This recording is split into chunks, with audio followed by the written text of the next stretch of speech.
누가복음 11장 1절에서 4절 말씀을 봉독하겠습니다. 예수께서 한 곳에서 기도하시고 마치심에 제자 중 하나가 여짜오되 주여, 요한이 자기 제자들에게 기도를 가르친 것과 같이 우리에게도 가르쳐 주옵소서. 예수께서 이르시되 너희는 기도할 때에 이렇게 하라. 아버지여, 이름이 거룩히 여김을 받으시오며 나라에 임하옵시며 우리에게 날마다 일용할 양식을 주옵시고 우리가 우리에게 죄 지은 모든 사람을 용서하오니 우리 죄도 사하여 주옵시고 우리를 시험에 들게 하지 마옵소서 하라. 이렇게 기도하라, 이런 제목으로 말씀을 드리겠습니다. 성도님들 중에 기도하는 것을 어렵게 생각하시는 분들이 많이 있습니다. 오랫동안 신앙생활을 하고 또 교회에 성실하게 출석하여 예배 생활을 하였다 하더라도 가족들을 대표해서 기도를 한다던가 혹은 예배 중에 이렇게 홀로 기도를 해야 하는, 이렇게 대표해서 기도를 해야 하는 경우에는 마음의 어려움을 갖게 되지요. 이런 성도님들이 참으로 마음으로는 기도를 잘 하고 싶거든요. 누가 다른 사람이 볼 때에 저분은 참 신실한가 봐, 참 훌륭한 신앙을 갖고 있나 봐, 이렇게 다른 사람한테 인정받으려고 하는 게 아니고요. 내 하나님, 나를 구원하신 나의 하나님을 더 기쁘시게 해드리기 위해서, 하나님을 흐뭇하게 해드리기 위해서 내가 보다 짜임새 있는 기도, 중언부언하는 기도가 아니라 참 조리 있게 하나님 앞에 잘 아뢰고 싶은 그런 마음이 간절하단 말입니다. 그런데 기도하는 방법을 몰라서 못하고 있는 거예요. 자세하게 또 배우지를 못했으니까, 가르쳐주지 않으니까 그럴 기회가 없어서 마음은 간절한데 기도가 성장하고 있지 않았던 것입니다. 예수님의 제자들도 기도에 대한 갈급함이 있었습니다. 그래서 제자들이 예수님께, 예수님, 요한이, 그러니까 세례 요한이죠. 요한이 그의 제자들에게 기도하는 방법을 가르쳐주지 않았습니까? 그러니 예수님도 우리한테 기도하는 방법을 좀 일러주십시오 하고 요청을 드렸어요. 그랬더니 예수님께서 기도하는 방법에 대하여서 자세하게 일러주십니다. 그것이 오늘 본문 말씀이에요. 제자들이 이 시점에 이렇게 여쭙지 않았으면 예수께서 일러주시지 않았을 터인데 참 감사하죠. 오늘 본문 말씀은 정녕 우리 신앙 가운데에 보배가 된다는 것을 여러분 아시길 바랍니다. 큰 유익을 가져올 것입니다. 예수께서 마태복음 6장에서 주기도문을 알려주셨습니다. 주의 기도에서 우리가 예배 시간마다 암송을 하는 주기도문 있지 않습니까? 근데 그 주기도문의 핵심적인 부분들만 추려서 오늘 본문의 시점에서 예수께서 제자들에게 알려주신 겁니다. 예수께서 너희는 기도할 때에 이렇게 하라 하셨는데, 이것은 예수님이 말씀하시는 내용들, 그러니까 2절에서 4절까지의 기도 문구, 이거를 달달달달달 외워가지고 로만 읊어라, 암송해라 이 뜻이 아닙니다. 물론 예수께서 하신 이 기도, 주의 기도, 그 내용을 계속 고백하는 것도 큰 의미가 있죠. 영적으로 유익하죠. 그런데 그것만 해라, 그게 아니에요.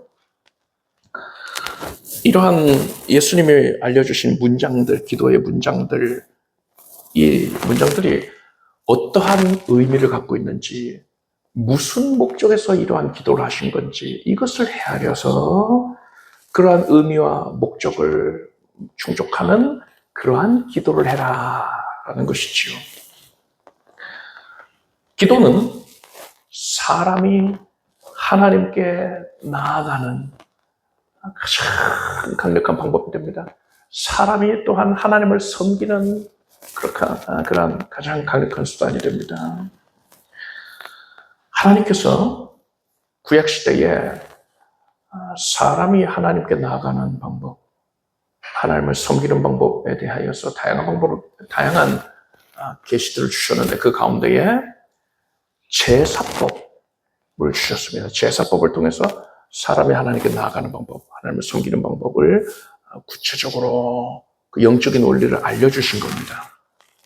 그렇기 때문에 구약의 제사법과 오늘 본문의 내용, 어떻게 기도해야 하는가, 이 내용을 연관지어서 생각할 수가 있어요. 둘 다 동일하게 하나님께 나아가는 방법이니까요. 하나님을 섬기는 방법이니까요. 그래서 제사법을 미루어서 오늘 말씀을 바라볼 때에 우리는 예수께서 이러한 기도 문장들, 내용들, 이것을 주신 의미와 목적을 분명히 헤아릴 수가 있게 되는 겁니다. 그리고 오늘은 이러한 내용들로 기도를 할 때에 어떤 순서로 하면 좋은가에 대해서도 자세하게 말씀드릴 거예요.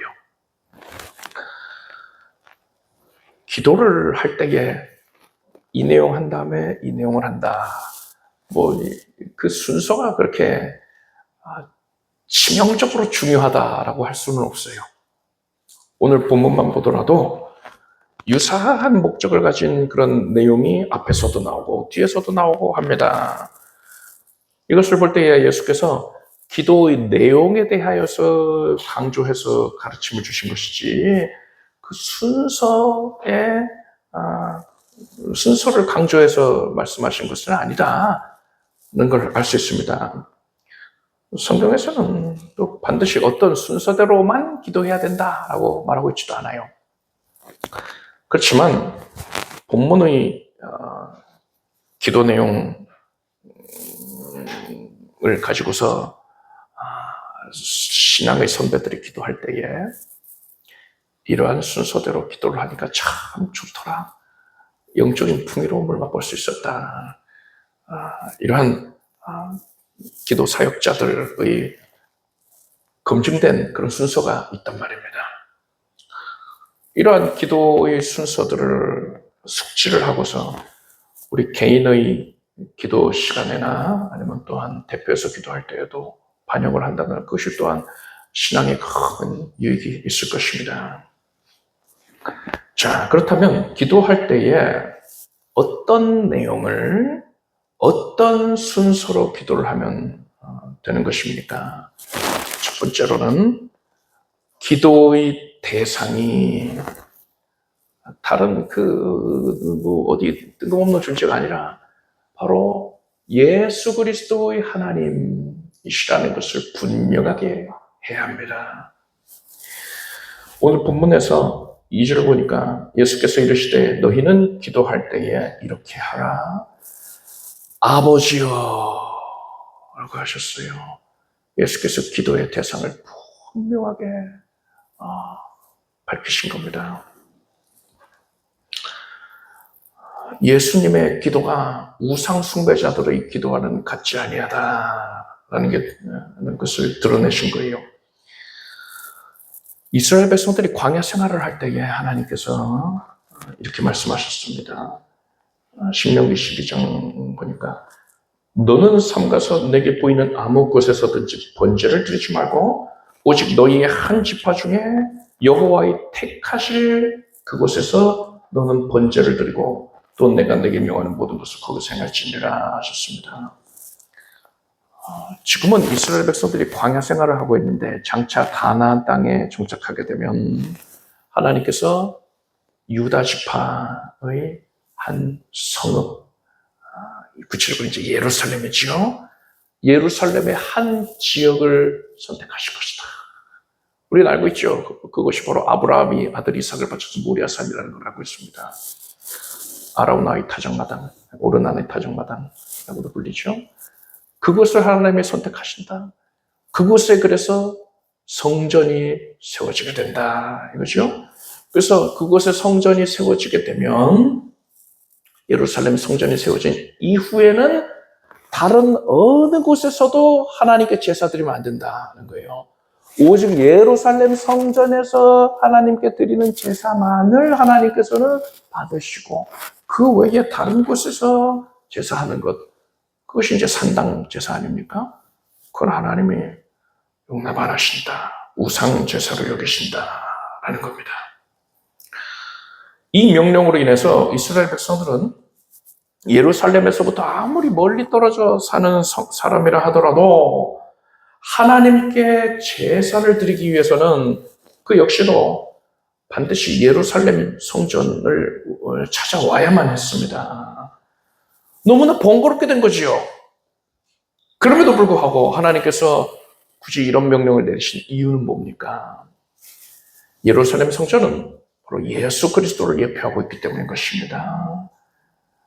따라서 하나님께서 예루살렘 성전에서 드리는 제사만 받으신다는 것은 사람은 오직 예수 그리스도의 하나님만을 섬겨야 하는 것이고 예수 그리스도의 하나님께만 기도를 해야 한다는 것을 교훈하는 겁니다.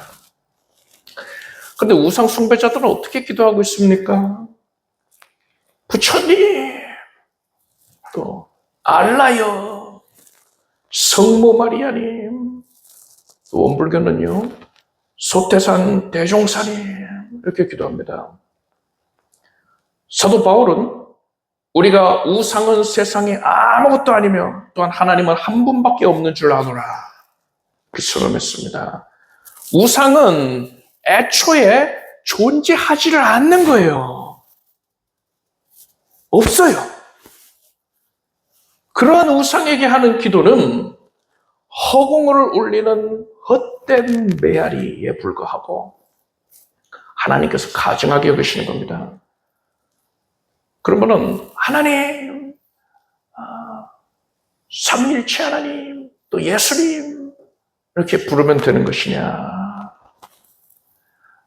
말만 그렇게 하면서 이 사람이 실제로는 다른 신앙을 가지고 있다면 뭡니까? 다른 신앙, 예수 외에도 구원이 있다. 이런 생각을 가지고 있다면요. 아무리 입술로는 예수 그리스도를 찾는다 하더라도 그는 우상을 향하고 있는 겁니다. 그의 기도는 우상을 향한 기도예요. 하나님께서는 그것을 헛되게 여기시고 또한 가증하게 보신단 말입니다.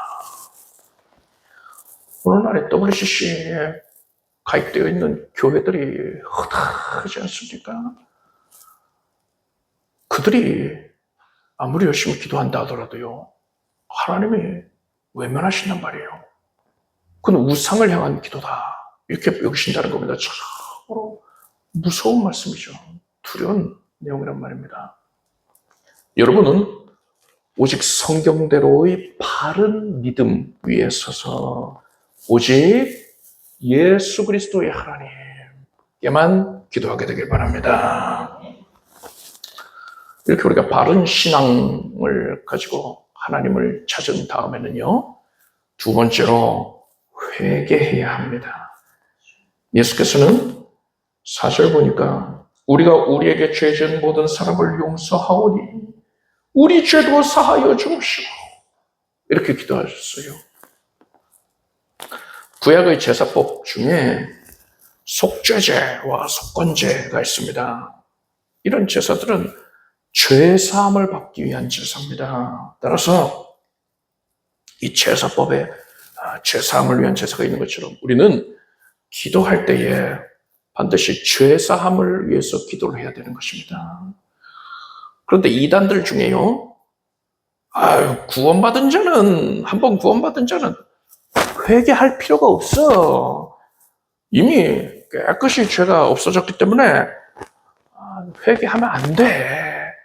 회개하는 것 자체가 네가 구원 못 받았다는 것을 증거하는 거다. 이런 식으로 주장을 하는 자도 있습니다. 구원파가 그렇죠. 그런데 여러분, 성경을 보면요, 예수께서 최후의 만찬 자리에서 제자들의 발을 씻겨주십니다.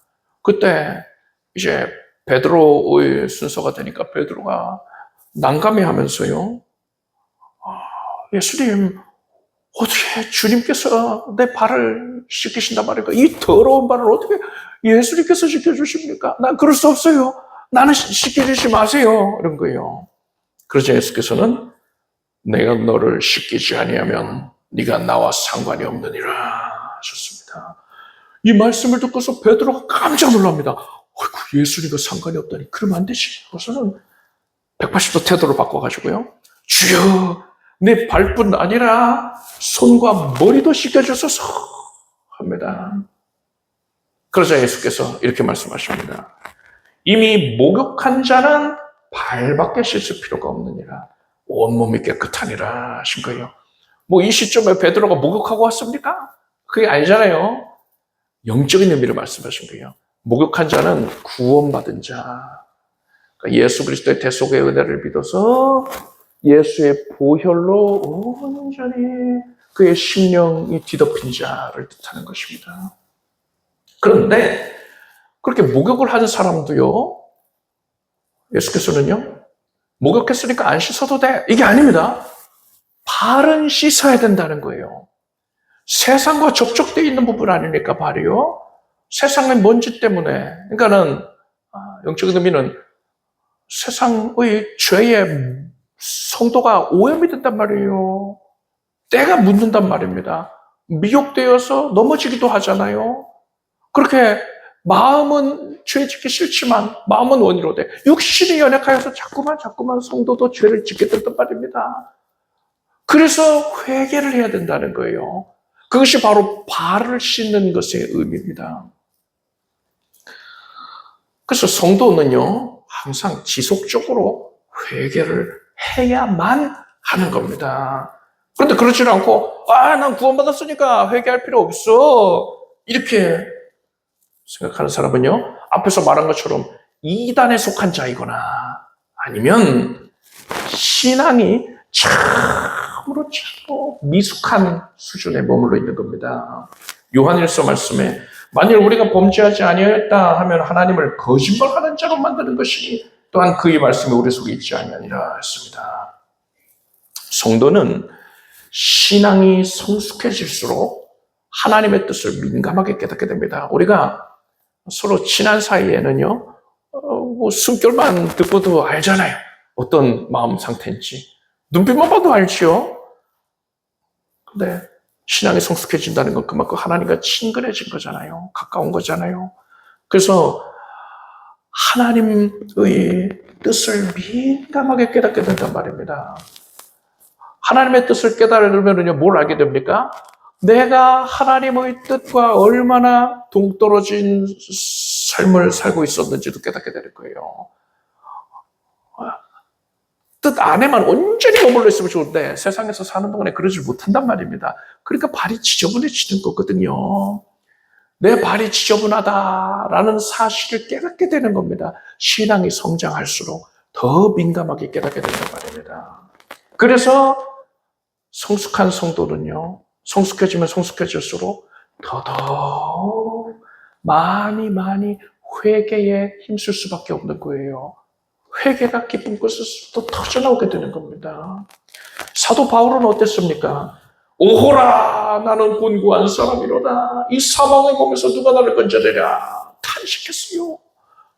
그 대사도, 신약 성경의 대부분을 집필한 바울이 나는 참 신령한 존재다 그 얘기한 게 아니고요. 오라 나는 곤고한 자다. 죄 가운데에서 허덕이는 자다. 이렇게 탄식을 했던 거예요. 예수께서는 이렇듯 성도가 죄에 대해서 마음 아파하고 그것을 또한 회개하는 것을 그 모습을 아름답게 여기십니다. 그것을 기뻐하시는 거예요. 그래서 시편 51편 보니까 하나님의 구하시는 제사는 상한 심령이라 하나님이여 상하고 통회하는 마음을 주께서 멸시치 아니하시리다 했습니다. 하나님께서는요 이렇게 회개하는 자에게 그를 기뻐하셔서 정결한 마음을 내려주십니다. 만일 우리가 우리 죄를 자백하면 저는 미쁘시고 의로우사 우리 죄를 사하시며 모든 불의에서 우리를 깨끗게 하실 것이요 라고 했습니다. 이렇게 성도가 회개함으로써 하나님께 깨끗한 마음을 받게 되면은요 이 사람은 하나님 앞에 담대하게 나아갈 수가 있습니다. 사랑하는 자들아 만일 우리 마음이 우리를 책망할 것이 없으면 하나님 앞에서 담대함을 얻고 라고 했습니다.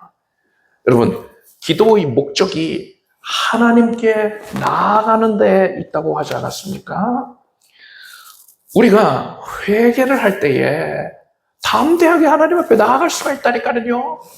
기도의 문이 열려지는 것입니다. 회개함으로써 여러분은 기도의 문을 열게 되길 바랍니다.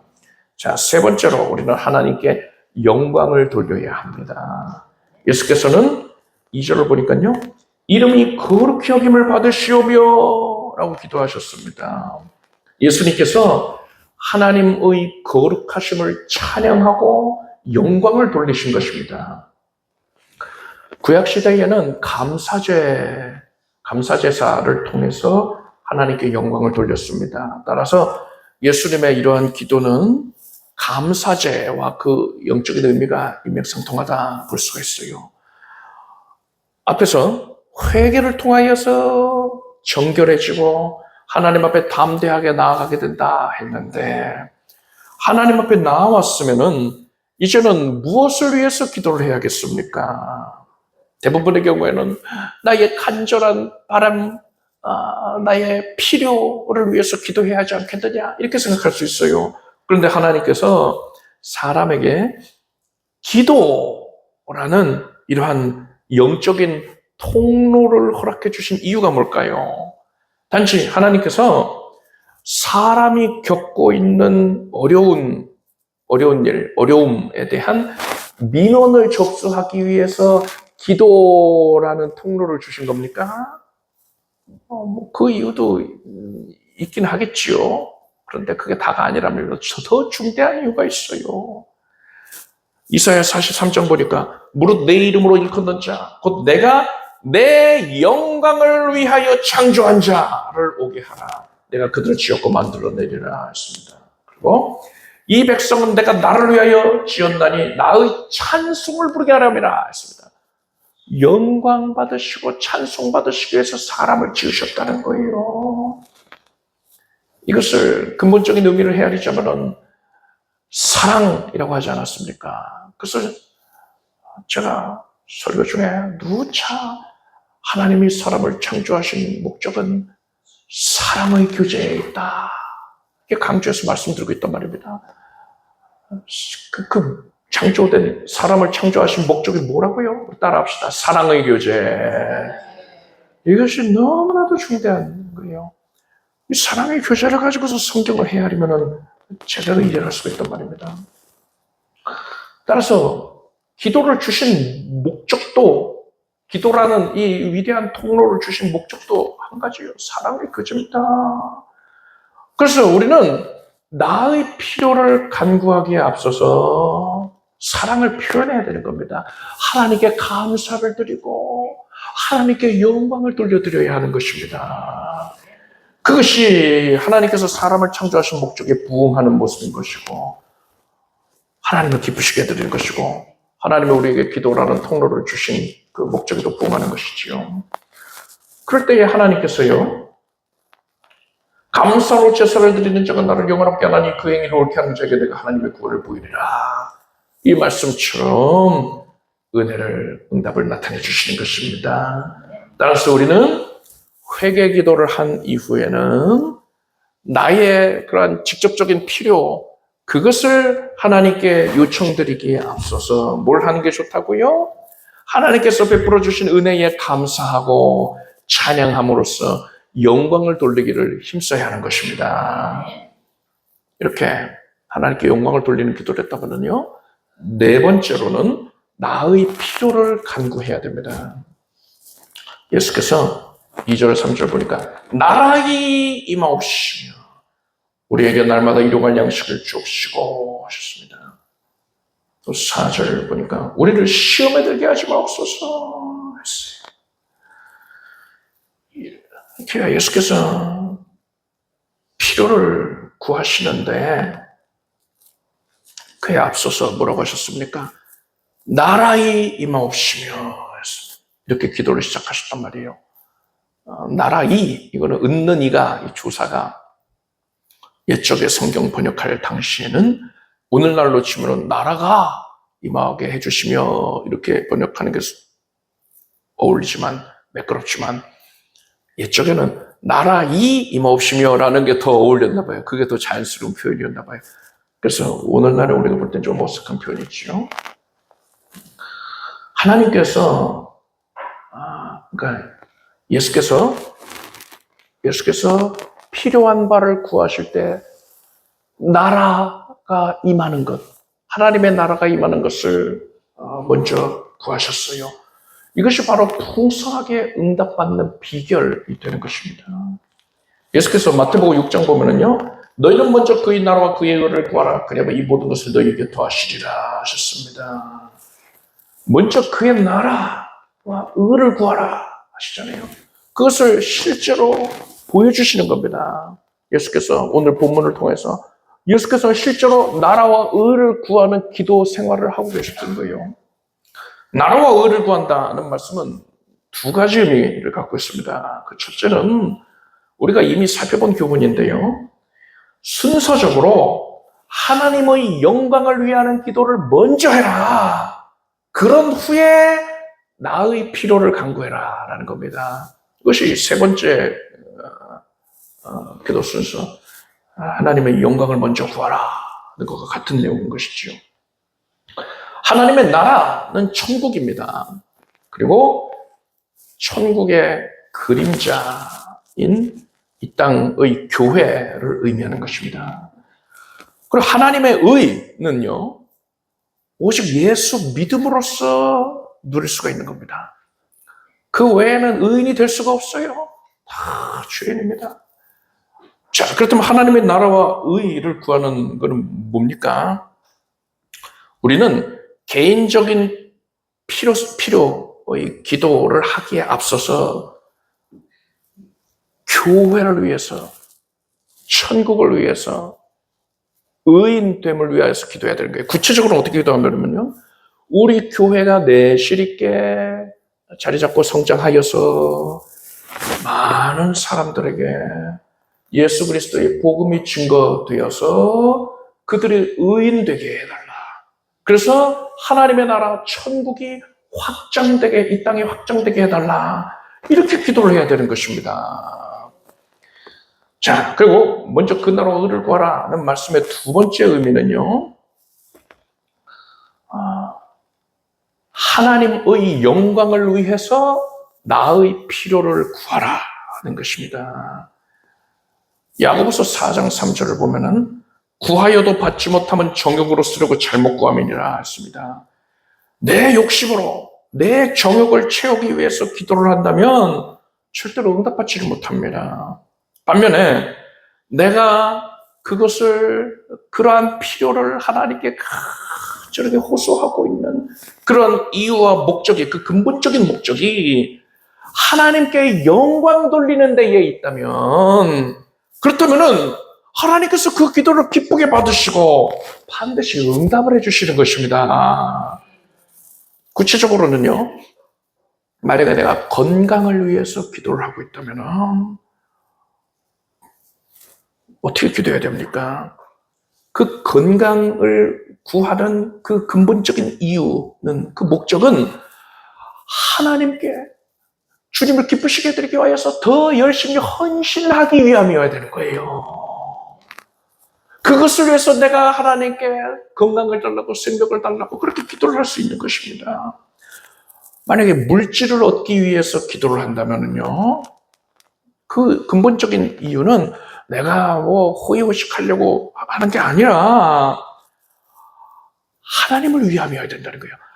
하나님 나라의 확장을 위하여서, 하나님의 영광을 위해서, 교회의 선교사역에 임하지 위하여서, 더 많이 헌신하기 위하여서, 그것을 위해서 하나님께 물질을 구해야 된다는 것이지요.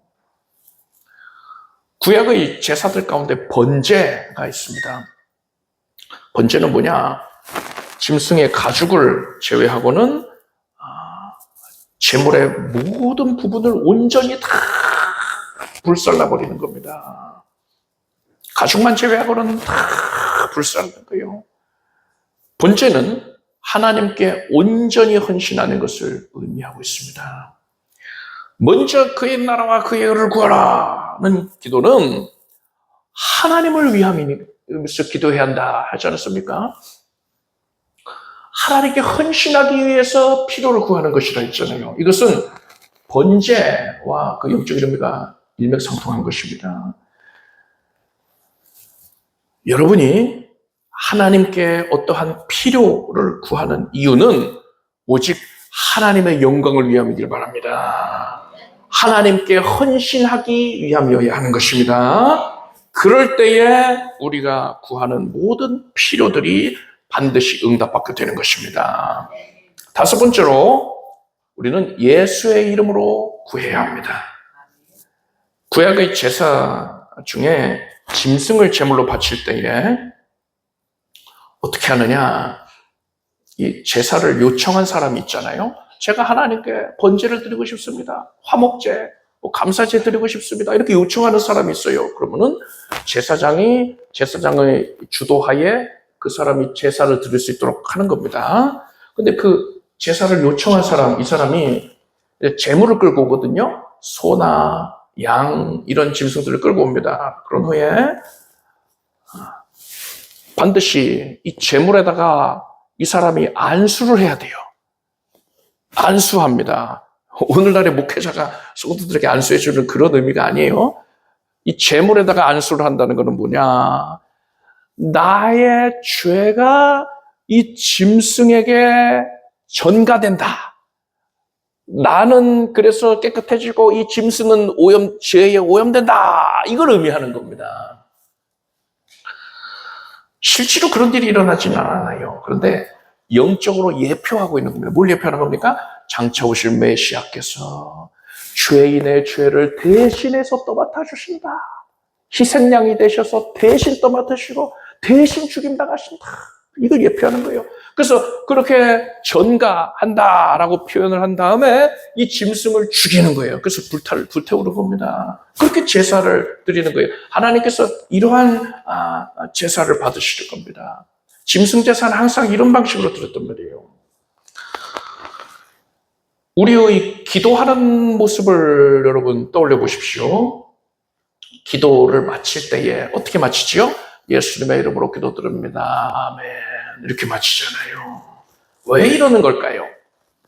예수께서 요한복음 14장 13절 이하를 보니까 너희가 내 이름으로 무엇을 구하든지 내가 시행하리니 이는 아버지로 하여금 아들을 인하여 영광을 얻으시게 하려 함이라. 내 이름으로 무엇이든지 내게 구하면 내가 시행하리라 하셨거든요. 이 말씀 때문에 우리가 예수님의 이름으로 기도드립니다. 이렇게 기도를 하는 거예요. 그런데 내 이름으로 기도를 하라. 이런 말씀이 기도의 말미에 항상 예수님의 이름으로 기도드립니다. 이렇게 하라는 겁니까? 그렇게 그 문장을 붙이기만 하면 응답 주신다는 건가요? 그러면 주문이죠, 주문. 하나님이 주문 원하시는 게 아니란 말입니다.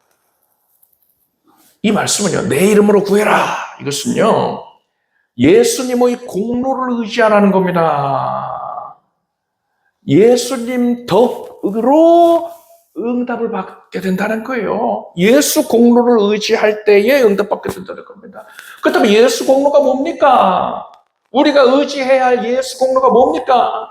예수님께서 우리의 죄를 대신하여 짊어지시고 십자가에 달려 죽임당하심으로써 우리 대신 죄값을 치르셨단 말입니다. 이 공로를 의지해서 기도할 때 하나님이 들어주신다는 겁니다. 이것은 하나님께 제사를 드리는 이 안수에서 죄 넘겨서 비로소 하나님께 바쳐서 섬길 수 있는 그 원리와 정확하게 동일한 거예요.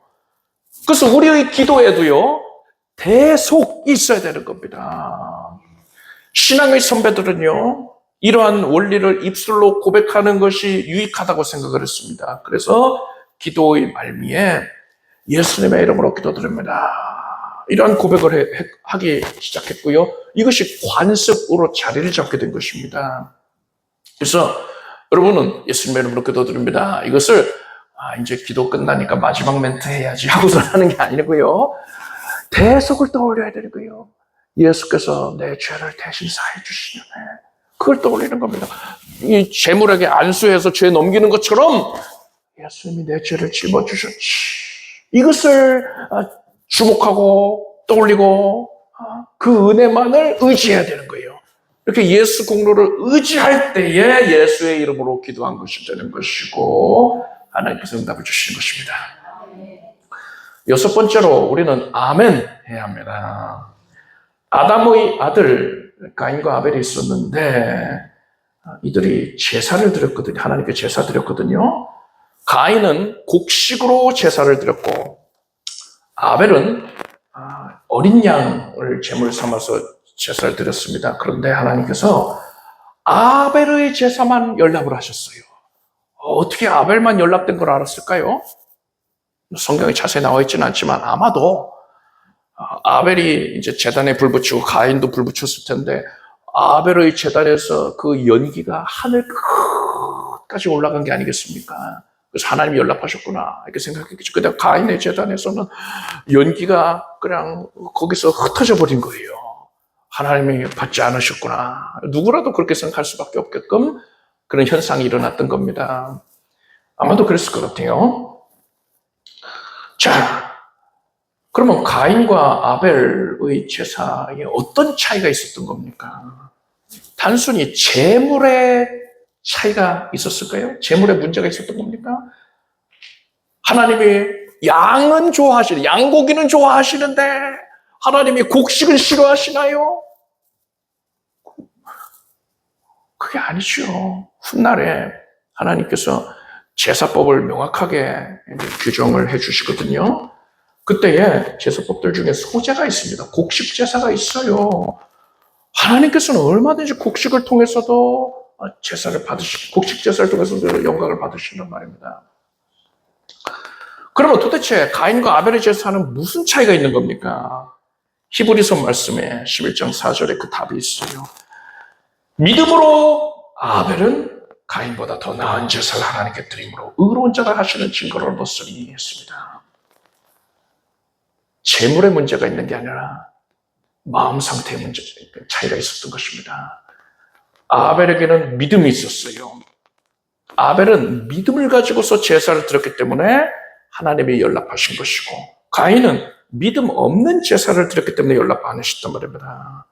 히브리서 11장 6절을 보니까 믿음이 없이는 기쁘시게 못하나니 하나님께 나아가는 자는 반드시 그가 계신 것과 또한 그가 자기를 찾는 자들에게 상 주시는 이심을 믿어야 할지니라 했습니다. 상을 주신다라는 것은요, 응답을 주신다라는 의미를 포함을 하고 있습니다. 하나님께서 이 땅에서 우리에게 응답 주시는 것에 더하여서 이제 멸류관의 영광, 공력심 판날의 상급, 그것을 주시는 것을 다 포괄한 개념인 것이지요. 우리가 아무리 기도를 열심히 한다 하더라도요, 하나님이 살아계시다는 것을 믿지 않고, 그러니까는 응답받을 것도 믿지 않는 거죠. 그럼 믿음 없이 기도를 하고 있다면 이 기도는 절대로 하나님을 기쁘시게 해드리지 못하는 겁니다. 그래서 응답 못 받는 거예요. 헛된 기도가 됩니다. 그래서 우리는 믿음을 가져야 돼요. 믿음의 제사를 드려야 되는 겁니다. 믿음의 기도를 드려야 되는 거예요. 아벨처럼. 그래서 오래전부터 성도님들이 기도를 마칠 때에 아멘! 이라고 고백을 해왔습니다. 아멘은 그렇게 될 줄로 믿습니다! 라는 뜻이에요. 여러분은 기도할 때뿐 아니라 성경의 말씀을 대할 때에 또 내게 주시는 그 약속의 말씀 앞에서 아멘! 하기를 바랍니다. 그리고 설교 말씀 들을 때에도 아멘! 함으로써 적극적으로 믿음을 표현해 내십시오. 하나님께서 있는 자에게 더하여 주신다 했어요. 여러분이 그 믿음을 하나님 앞에 보여드릴 때에 하나님께서 기뻐하셔서 믿음을 더 부어주신단 말입니다. 그래서 믿음이 가득 차게 차고 넘치게 되면 어떻게 되느냐? 하나님께서 그 믿음을 보시고서는 네 믿음이 크도다. 네 믿은 대로 되라. 이렇게 묘가해 주시는 것입니다. 오늘은 기도의 내용, 도대체 어떤 내용을 기도해야 되는가? 그리고 어떤 순서로 기도하는 것이 좋은가에 대해서 말씀을 드렸습니다. 기도의 순서 자체에는 크게 연연은 안 하셔도 되지만은 굉장히 이것을 지킬 때에 여러 가지 영적 유익이 있다. 그것도 말씀을 드렸으며, 여러분 기도할 때에 첫 번째로 예수 그리스도의 하나님께 기도한다는 사실을 분명히 하시길 바랍니다. 다른 우상들이 아니라 나를 구원하신 예수 그리스도, 나의 하나님께 기도하는 거예요. 그리고 둘째로 죄에 대해서 애통해하면서 회개를 하십시오. 셋째로 하나님께 감사로 찬양하고 영광을 돌리십시오. 하나님을 향한 사랑을 적극적으로 표현하는 거예요. 그리고 넷째로 하나님의 영광을 위해서 나의 필요를 구하십시오. 내 욕심 이루자고 기도하는 게 아니라 그 근본적인 목적은요, 진실로 하나님의 영광을 위함이어야 합니다. 여러분의 모든 소원은 반드시 하나님의 영광을 위함이어야 하는 것입니다. 다섯 번째로 예수님의 대속의 은혜, 대속의 공로를 의지하고 그러한 심령의 상태에서 기도를 하십시오. 예수 공로 의지한 상태에서 기도를 할 때 하나님이 들어주시는 겁니다.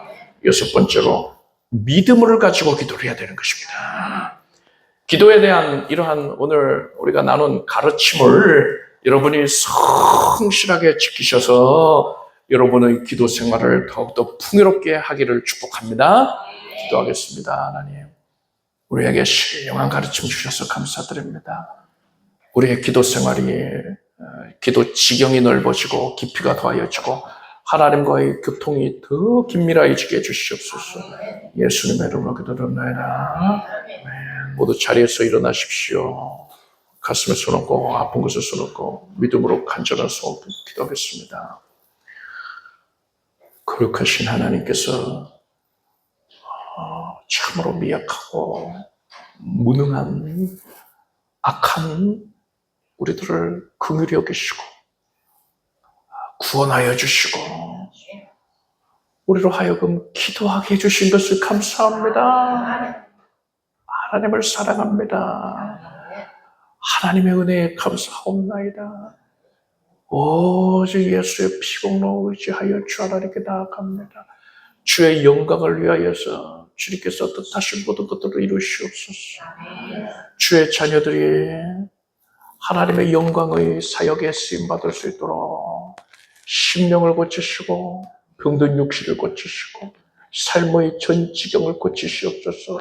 가정을 고치시옵고 나아가는 걸음걸음을 하나님께서 개입 섭리 주장 역사하여 주시옵소서. 예수 그리스도의 이름으로 명령한다. 심령 가운데에 어그러져 있는 것 다 사라져라. 온전해질지어다.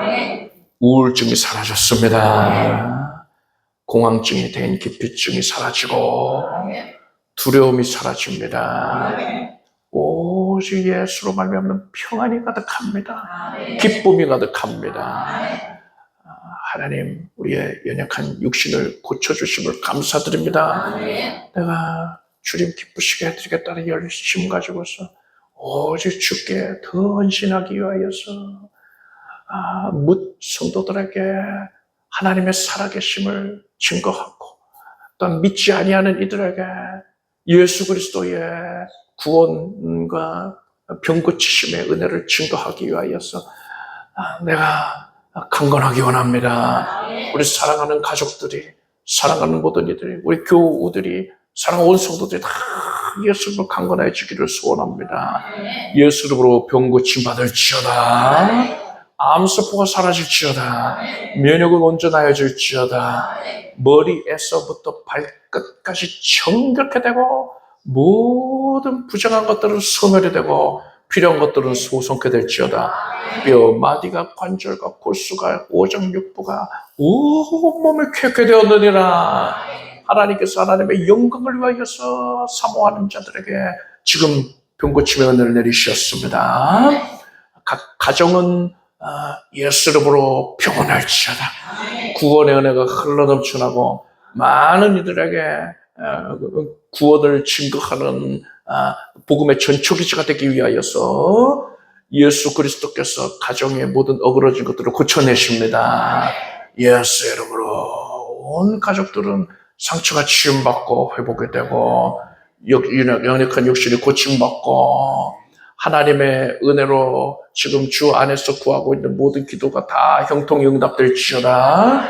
예수 이름으로 평안하라. 합격의 문이 열릴지어다. 취업과 진학을 하나님께서 인도하여 주시고 직장 이직을 하나님의 섭리로 이루어지는 것 보게 하소서. 믿음의 교제자를 만나게 하시고 믿음의 가정을 일구고 대문이 열리고 순상케 하옵시며 믿음의 명문가를 일구게 하소서.